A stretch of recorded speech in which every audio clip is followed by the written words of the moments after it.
சின்ன முருகைய சிங்கார முருகைய சின்ன சின்ன முருகைய சிங்கார முருகைய கொஞ்சி கொஞ்சி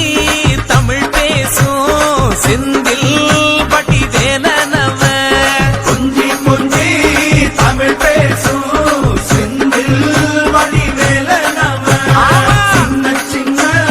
முருகைய சிங்கார முருகைய கொஞ்சி கொஞ்சி தமிழ் பேசும் செந்தில் வடிவேலனவ சுப்பிரமணிய சாமி என்பார் கார்த்திகேயன் என்பார் சுவாமி